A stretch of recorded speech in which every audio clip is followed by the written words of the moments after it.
sempre vou logo à Casa de Macau receber gente de Macau, e desta vez este tema que é uma evocação e um tributo, independentemente da data da efeméride, a um filho da terra, a um ilustre macaense, Luís Gonzaga Gomes, que é daquelas personalidades multifacetadas. Convém sempre nós, macaenses, nós que estamos ligados a Macau, ir reavivando a nossa memória e ir colocando, ao fim e ao cabo, estas figuras na agenda do nosso dia-a-dia, na arte de falar delas, para que continuemos o trabalho que elas fizeram e marcá-los para a história. Porque, ao fim e ao cabo, isto são personalidades que vão estar sempre ligadas à história de Macau. E o Luís Gonzaga Gomes, obviamente, será uma delas, sem dúvida. Eu conheço, não tive o privilégio de me cruzar com ele, aqui os nossos dois, e ainda por cima hoje estamos alimentados por dois ilustres oradores, conhecedores quer da obra, quer das facetas multidimensionais que o Luís Gonzaga tem, que é o nosso Jorge Rangel, sou conhecidíssimo de Macau, e o António Aresta, que teve a amabilidade de tirar um pouco do seu tempo, desta deslocação a Lisboa, para estar hoje aqui também a marcar este momento de exaltação, ao fim e ao cabo, dos Gonzaga Gomes. Eu não vou estender muito mais, obviamente estas duas personalidades vão ser aquelas que vos dão a informação mais substantiva sobre o autor. Esta é uma ação conjunta com a Fundação Casa de Macau, onde está depois o Presidente Álvaro Costa, que vai também dizer algumas palavras. Eu só gostava de agradecer, em nome da Casa de Macau, a vossa presença e, eventualmente, o vosso esforço para ir perpetuando a memória destas figuras, que são sempre marcantes da nossa história. Portanto, agradeço a vossa presença e passava a palavra ao Álvaro Costa.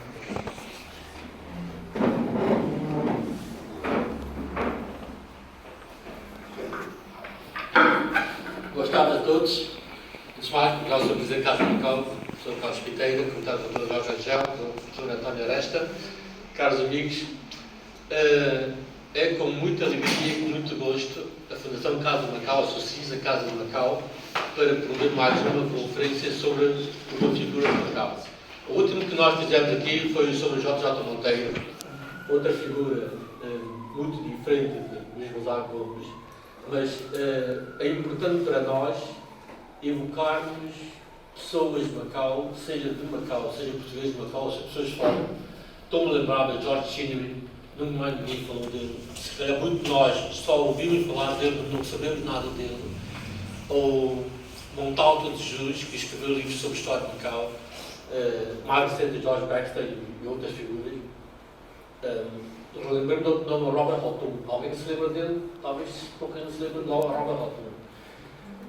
É importante para nós, a Fundação, e para a Casa de Macau com certeza, nós continuarmos a fazer conferências, falarmos dessas pessoas, das figuras importantes que passaram por Macau, que deixaram história, deixaram marcas de Macau e que hoje nós cada vez lembramos cada vez menos. Nossa comunidade tentar diminuir não seria maldade nós dizermos que nós não estamos a diminuir, ou seja, os macaenses de Macau estão a diluir-se na comunidade chinesa por motivos óbvios.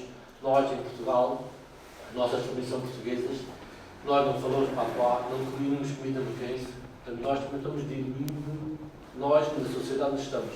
As outras comunidades macaenses fora de Portugal, nos Estados Unidos, no Canadá, também estão a diluir-se na sociedade, mas estão inseridas, como é natural. Portanto, nós somos cada vez menos. Mas, portanto, é importante nós, apesar de sermos poucos, não esquecermos das pessoas que marcaram o território, das pessoas que fizeram história em Macau. Portanto, nós somos muito felizes de continuar com essa tarefa.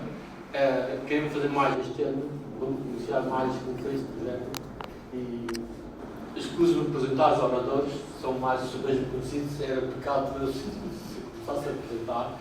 A doutora Angel recentemente escreveu vários artigos sobre o Luís Gonzaga Gomes. A doutora Aresta também, que já fiz, e tem publicações sobre isso. São, neste momento, as melhores pessoas para falar do Luís Gonzaga Gomes, que é das pessoas de Macau com maior ação intercultural. A doutora já vai falar disso, com certeza, e vamos conhecer isso. Damos a palavra. Obrigado. Obrigado a todos por virem. E ele foi vogal da Comissão Conselhia de Macau da União Nacional. E até eu tenho a fotografia dele que ele me ofereceu, em que está a fazer um discurso no Real Senado, na mesa do Salão Nobre. Muito boa tarde a todos. Prometo ser breve. Queria pedir ao Dr. Rangel para escrever essa história da recuperação da estátua do Coronel Mesquita. Queria lembrar, começar esta pequena educação de Gonzaga Gomes, queria começar também pelo Coronel Mesquita. E quando vou a Macau, custa muito ir lá, porque a viagem é um massacre. Mas quando lá vou, paro sempre no Mercado de Flores. Agora, para subir outra fotografia dele, já está tudo limpo, talvez por causa dos 50 anos, desta agitação toda. Está limpo, tem o nome, enfim, já se consegue ver. A pessoa que vai lá já consegue encontrar. Mas também deixava sempre uma flor ao pé do busto muito bonito do Coronel Mesquita, que está no cemitério. Como é que aquele busto escapou, aquela insânia toda? Um busto em mármore perfeito, um modelo tradicional. Portanto, é uma figura que nós não apagamos e temos alguma devoção por ele. Bom, o Luís Gonzaga Gomes é uma personalidade que para mim me fascina, é uma pessoa misteriosa. Eu fiz uma pequenina biografia do pai dele, Joaquim Gomes, professor primário, que era uma pessoa exuberante pelos traços que... Ficou sempre desconhecido até o Dr. Arrimar, o Dr. Jorge Arrimar, que foi diretor da Biblioteca Central, ter feito 2 ou 3 coisas, que eu lembro aqui. A primeira foi a reedição em facsímil da bibliografia macaense. E depois, aquele precioso catálogo biobibliográfico dedicado a Gonzaga Gomes. Isso mudou tudo. Até aqui era uma pessoa que dizia, bom, era muito estudioso, muito isso, mas ninguém sabia quantificar o que é que ele fez, onde é que espalhou tudo. E eu pergunto, ele teve tempo para viver, ele só estudou. Eu só queria mostrar, para não pensar ninguém, o que é que ele fez. Não digo tudo. Vejam onde é que ele gastou o tempo dele em estudo. 4 ou 5 áreas. E eu cito caso por caso. Na filosofia da língua portuguesa, o clássico da piedade filial, em 1944. Clássico trimétrico, 1944. Estudo de 1000 caracteres, 1944. 4 obras, Discursos Ideal, Suprema Educação, Meio Constante, Mêncio, 1945. O Livro da Vida e da Virtude, de Lao Tzu, 1952. Isto para a filosofia chinesa. História de Macau. Efemérides da História de Macau, 1954. Páginas de História de Macau, 1966. Catálogo dos Manuscritos de Macau, 6 volumes, 1960 a 1966. Bibliografia Macaense, 1973. Macau, Factos e Lendas, 1979. Depois 2 livros póstumos, organizados, um por mim e pela Celina, este, Macau, o Município com História, 1997, outro pelo Instituto Internacional de Macau, a derrota dos holandeses, em 1622, 2010. Mas o que é que ele fez mais? Na cultura chinesa, traduzido para português. Lendas chinesas de Macau, 1941. Sistema de adoção na China, 1945. Contos chineses, 1950. Chinesices, 1952. Festividades chinesas, 1953. Arte chinesa, 1954.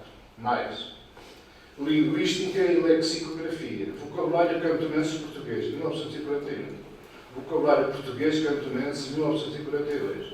Vocabulário português e inglês cantonense, 1954. Noções elementares da língua chinesa, 1958. Tradução do português para chinês, História de Portugal. Os Lusíadas contados às crianças, de João de Barros, 1972. Tradução do chinês para a língua portuguesa, o Mundo que Leó, Criminologia de Macau, 1950.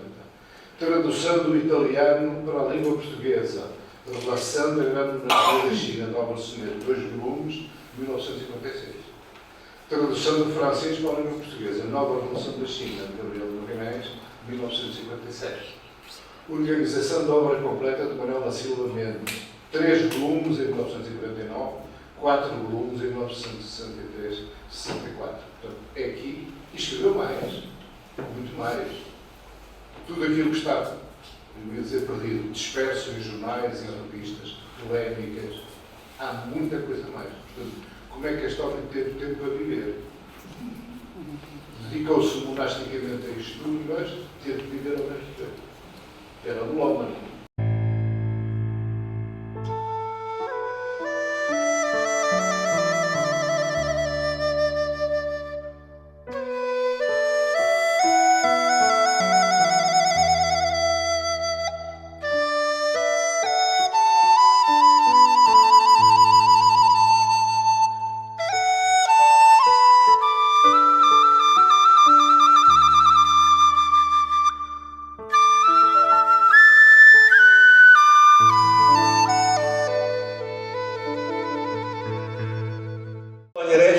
Uma pequena lembrança, um chocolate para comer no comboio amanhã.